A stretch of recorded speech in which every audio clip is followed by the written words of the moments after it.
Bom dia, boa tarde, boa noite, camaradas. Mais um vídeo do Marxismo Bárbaro. Meu nome é João. Eu estou gravando numa onda de calor em Teresina, aqui no Nordeste, ao meio-dia.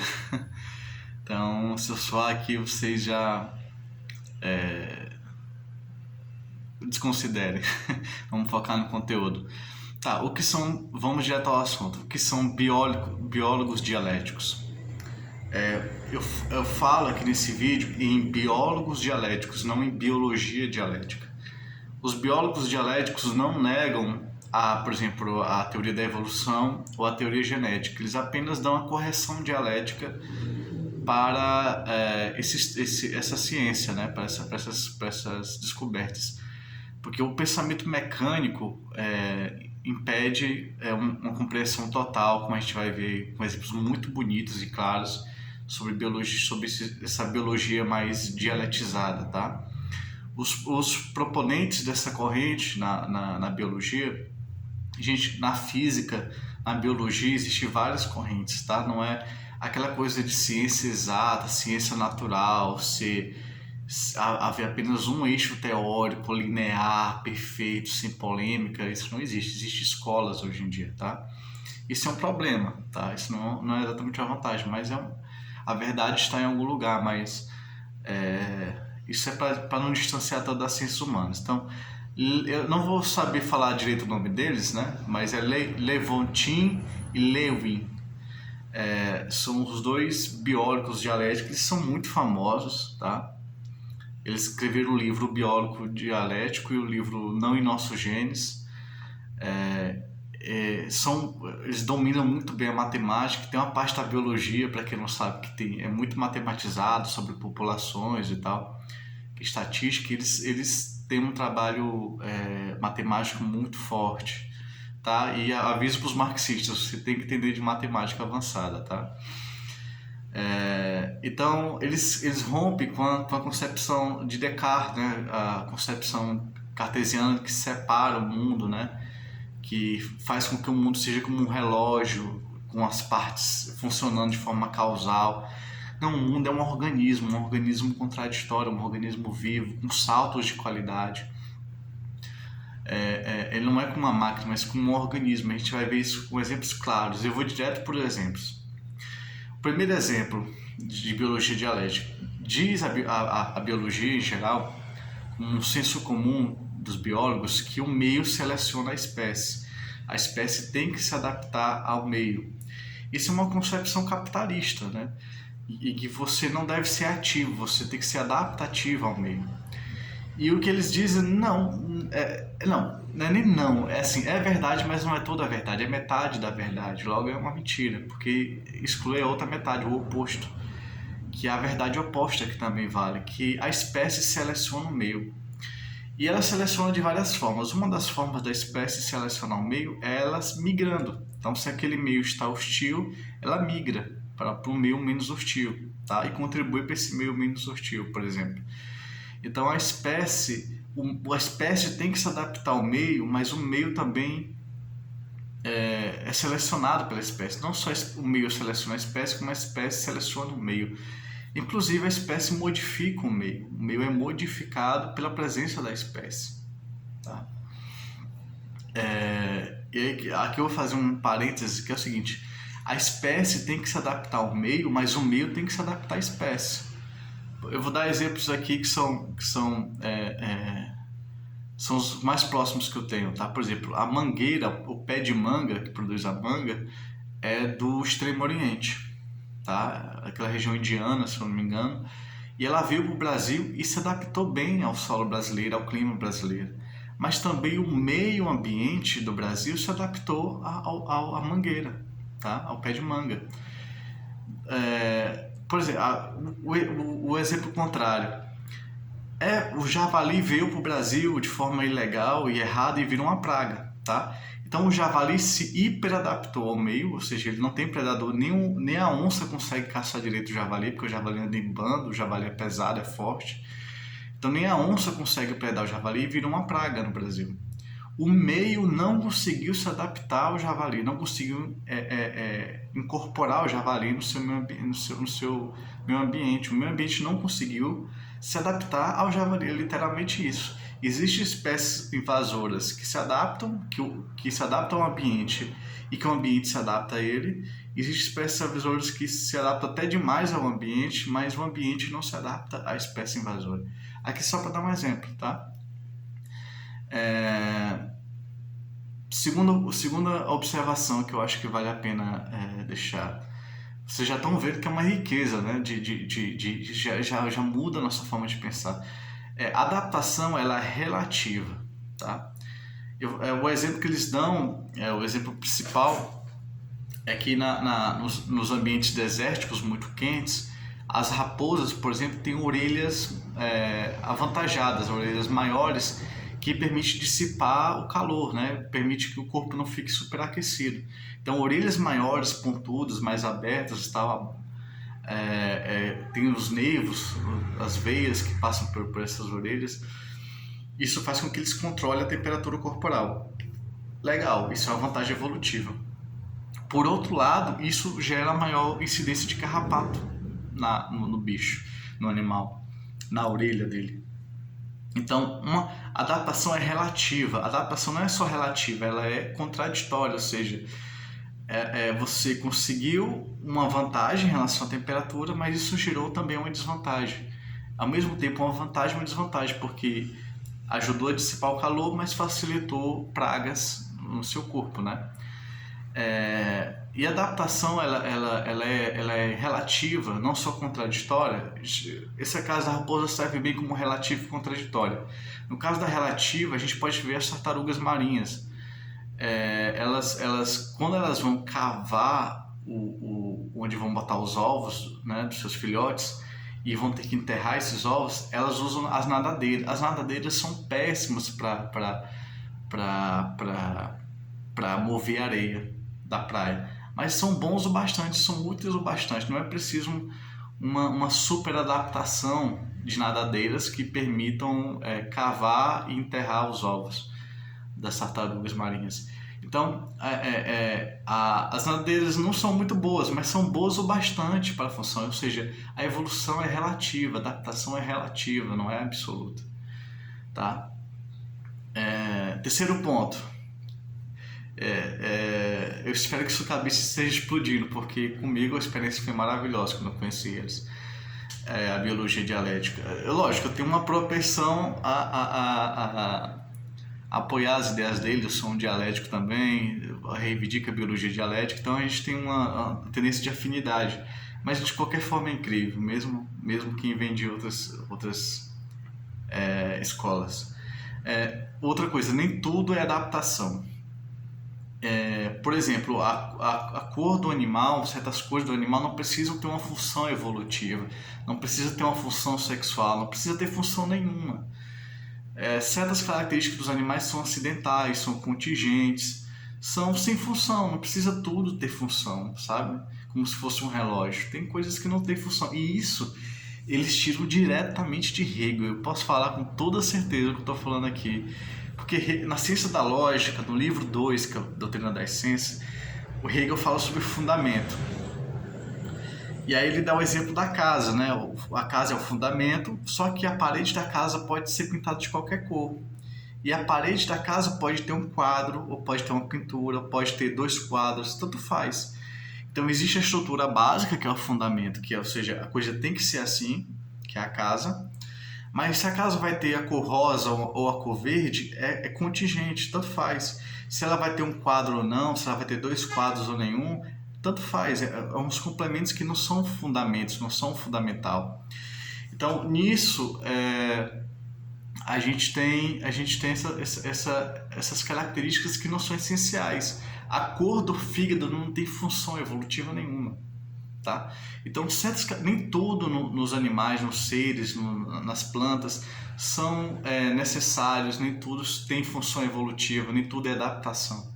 Tá? Existe sim o que é central, importante.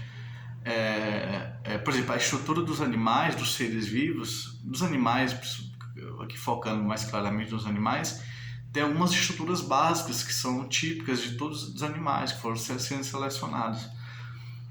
porque são úteis. Então, existe um fundamento, que é aquele que sustenta a coisa toda, mas existe uma série de características que não são necessárias, são porque são, tá?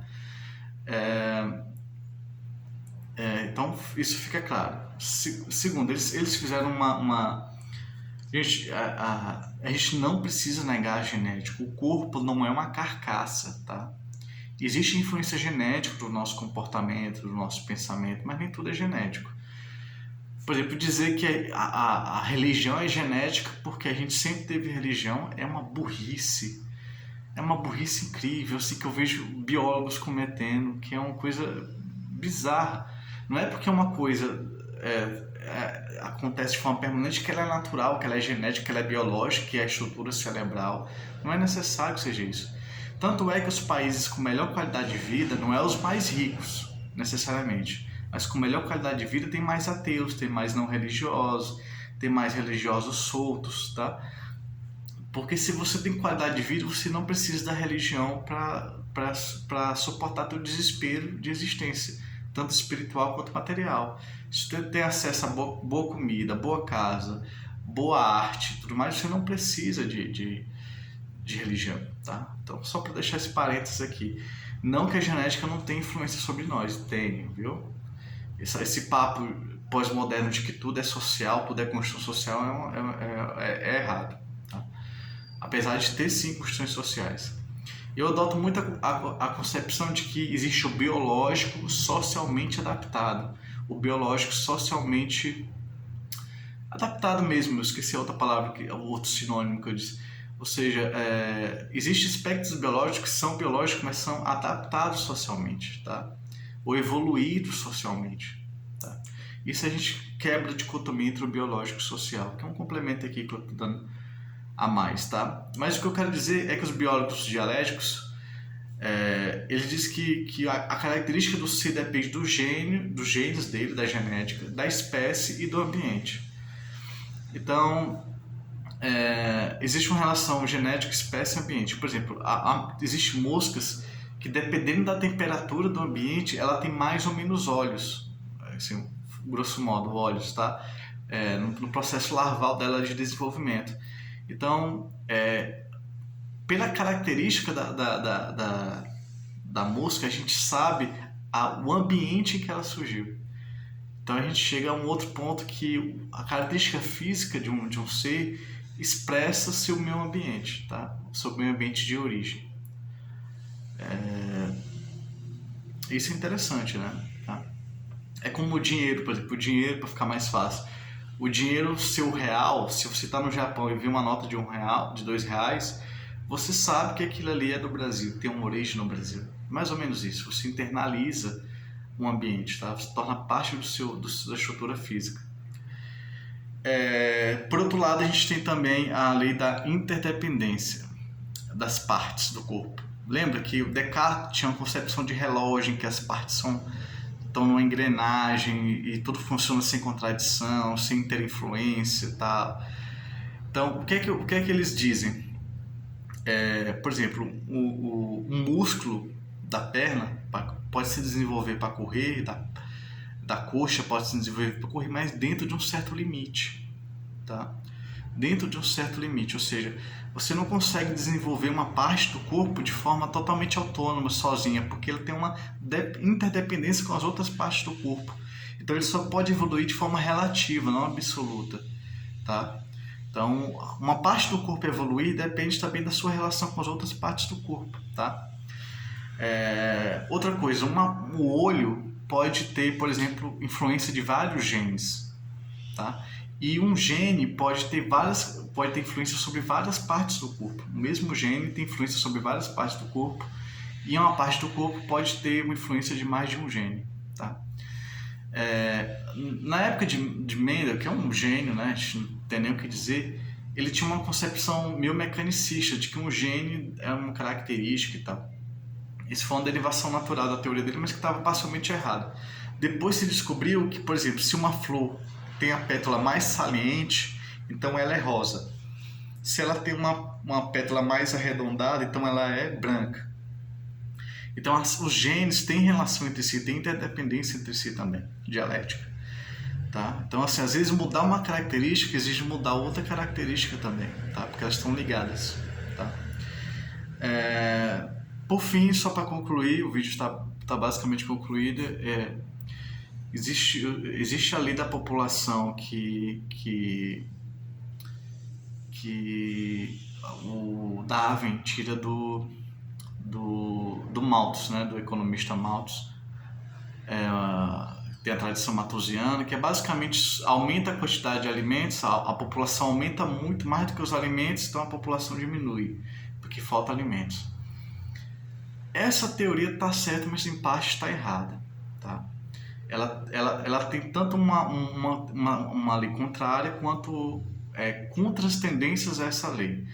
Por exemplo, a alimentação pode não crescer tanto quanto a população, mas a população pode ser maior reduzindo o seu tamanho, por exemplo.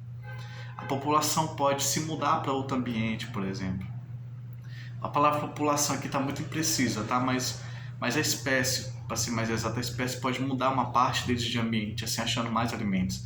Eles podem mudar a dieta deles parcialmente. Eles podem criar ferramentas ou passar a caçar em bando.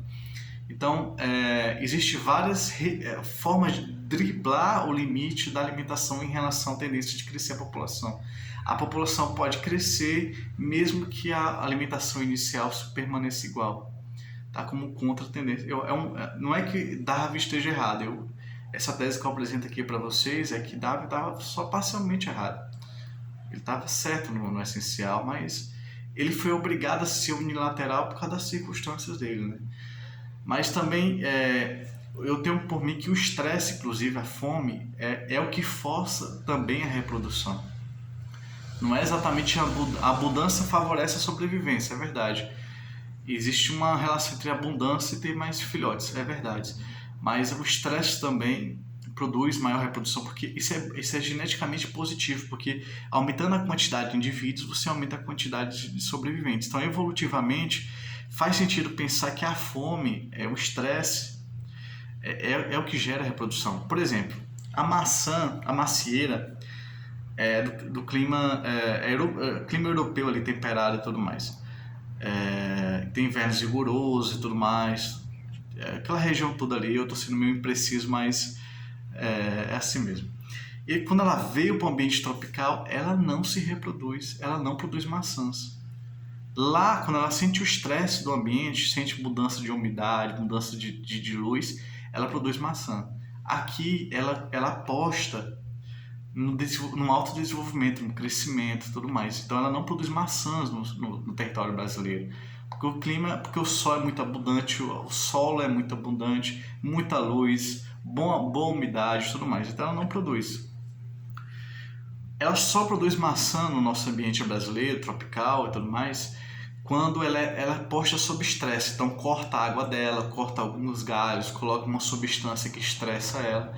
Então quando ela está sob estresse, ela vê que vai morrer e produz maçãs, tá? O ipê aqui em Teresina, aqui no Piauí, produz flores o ano todo. Por quê? Porque ela vê a baixa umidade, o excesso de sol, ela pensa que vai morrer, vamos dizer assim, ela se sente estressada, então ela tem flores o ano todo. É lindo aqui no Piauí, tá? A gente tem um carinho especial por ipês brancos, por exemplo, que são lindos e só no estresse, porque o clima daqui de Teresina, do Piauí, é muito estressante, ela produz flores o ano todo. Então, é meio que uma semi-refutação da teoria do Darwin, não é uma negação da teoria do Darwin, é só que a lei oposta também é verdadeira. Se o animal ou a espécie está sob maior estresse, então ela tende a se reproduzir mais também, por uma aposta genética, ou seja, quanto mais indivíduos produz, mais chances de manter o gene vivo, tá? Por fim, eu queria fazer eu não vou falar porque eu esqueci o nome do cara, esqueci de anotar aqui, então o vídeo já está longo e eu sempre esqueço alguma coisa para contar para vocês, mas é assim mesmo. Eu prefiro vídeos mais espontâneos do que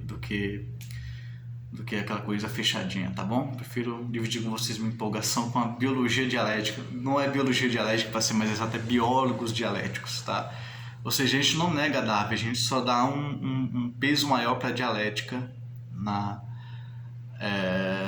no pensamento darwinista, no pensamento da biologia moderna, da genética e tudo mais, tá? E marxistas, pelo amor de Deus, não desconsideram a genética. O corpo não é uma carcaça que a gente carrega, tá? Nem tudo é genético, é verdade, mas isso não é motivo para a gente negar a importância da genética, tá? É isso e vamos até a próxima.